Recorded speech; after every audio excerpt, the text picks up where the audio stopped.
agradezco la comparecencia del señor secretario, ojalá viniera más seguido.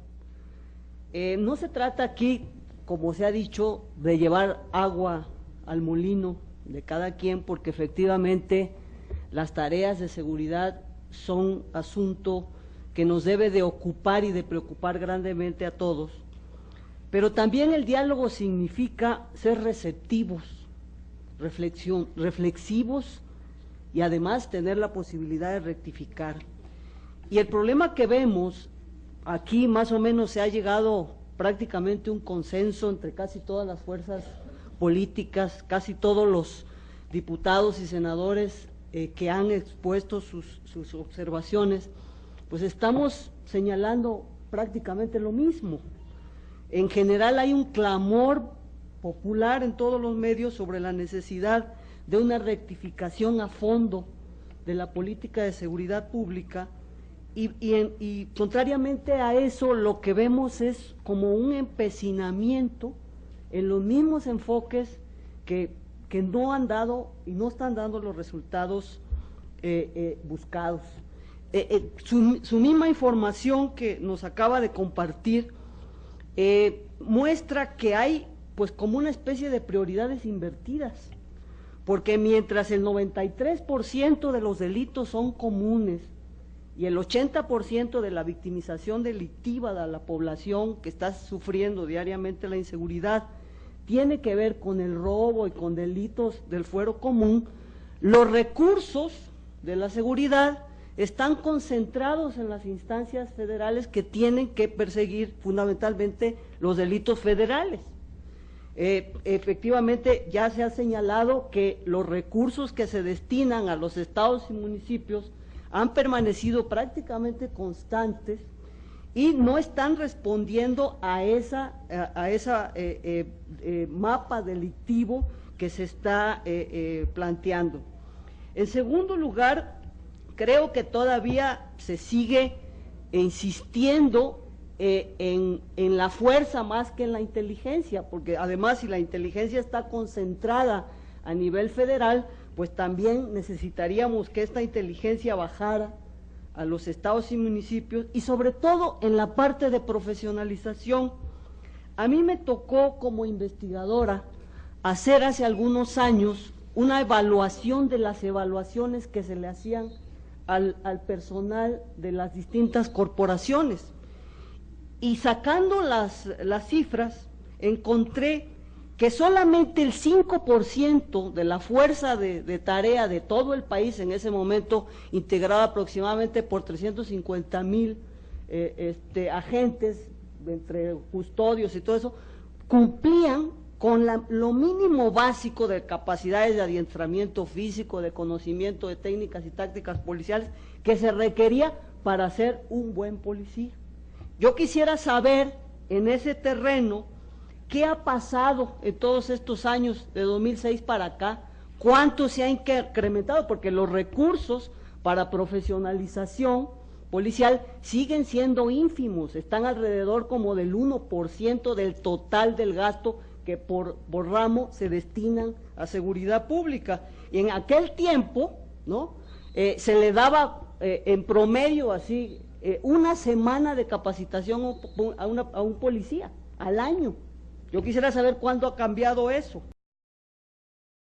Que estamos anclados incluso a las operaciones reactivas más que a las preventivas. De hecho, la reforma al sistema de seguridad, a la Policía Federal, le eliminó incluso lo preventivo hasta de nombre. Ya nada más es Policía Federal. Y en materia de prevención también los recursos que se destinan son mínimos, cuando en todo el mundo justamente toda esta base de inteligencia ha servido para desarrollar prevención situacional, políticas locales de seguridad que han sido las más exitosas.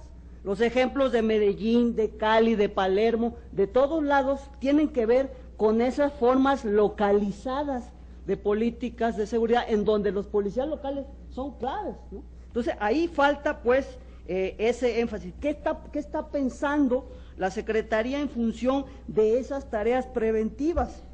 tampoco sabemos mucho de la economía criminal. O sea, hay especializaciones regionales y la inteligencia debería servirnos para tener efectivamente una estrategia muy focalizada en términos de qué cosa es, en qué lugares se lava, en dónde se distribuye, en dónde se invierte, en fin, todas esas cuestiones que tienen que ser parte de esta economía criminal y de este estudio para efectivamente tener estrategias inteligentes. El crimen organizado supone actividades ilícitas de gran escala logística que no se pueden hacer sin el contubernio de una serie de autoridades a todo lo largo pues de las rutas. No sabemos, ¿no?, en ese punto, qué pasa con esa otra cara del crimen organizado, porque la guerra pareciera que los buenos están de un lado y los malos del otro. En realidad, el crimen organizado lo que supone es que hay un gran enganche entre policías y funcionarios de distintos niveles, y de esa otra parte es el lado oscuro de la luna, no sabemos nada. También queremos en ese sentido plantear. Por último, me parece que un punto que ha sido también un clamor que ha llegado hasta nivel internacional es el aspecto de que los que deben de darnos seguridad, en realidad nos producen una inseguridad tremenda, ¿no? Los levantones, las desapariciones, los secuestrados, es un mundo en donde la impunidad reina, no se sabe pues ya por qué ocurren esas cosas, nunca se tiene ninguna certeza, y todo está cubierto por el velo del crimen, del delito. Han desaparecido pues líderes sociales, desaparecen defensores de derechos humanos, desaparecen periodistas, ¿no? Y los derechos humanos están completamente agraviados en ese sentido. Yo pienso que tendríamos que desarrollar aquí un marco jurídico que precisamente permita que los oficiales desleales con las corporaciones y con la propia institución militar, que no tienen verdadero observancia de los derechos humanos y de las garantías individuales, pues fueran penalizados por las leyes comunes, que creamos un marco que le establezca al ejército una referencia muy clara de cuál va a ser su actuación en materia de seguridad pública, por cuánto tiempo, qué resultados debe de tener y cuál jurisprudencia debe de seguirse en el momento en que un oficial o un soldado o quien sea viole las leyes y agravie los derechos humanos, ¿no?